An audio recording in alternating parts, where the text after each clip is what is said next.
We also have a block over here called logo.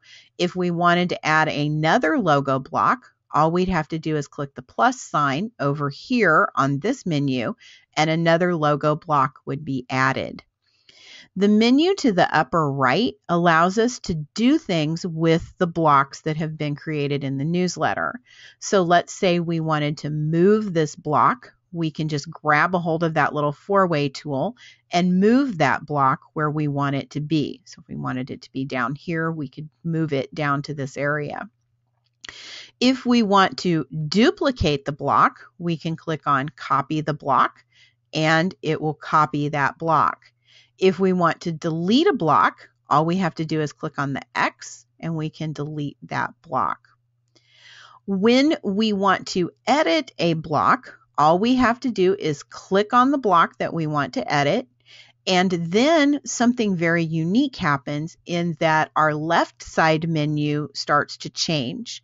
Two things occur. We get our word processing toolbar up here across the top, and over here to the left, now we have block specific. So remember, the other one was global. This one is specific, block specific things that we can add and do inside this particular area of the newsletter.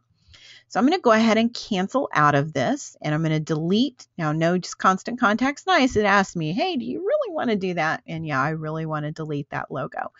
But just remember, everything is built on blocks, and you can move those blocks around. You can edit the blocks. You can change, add more blocks. You can put in things like there's always usually a content. Sometimes there's a coupon. Here's a coupon. So if we wanted to add a coupon, we can do that. And it's going to drop that right into the newsletter. So now let's talk a little bit because we have a concept of how this is going to work.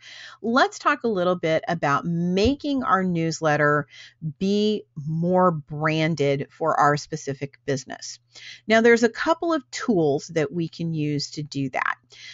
One of the obvious branding things that we can do is change the color. So again, pink, that reddish pink, does not really work for my ranch business, which is based off of green, correct? So we want to change these pink colors to be green so that it's more branded to what the website that we're working with looks for.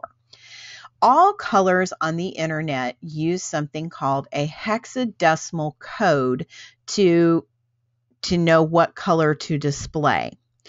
If you're using a PC, you can find the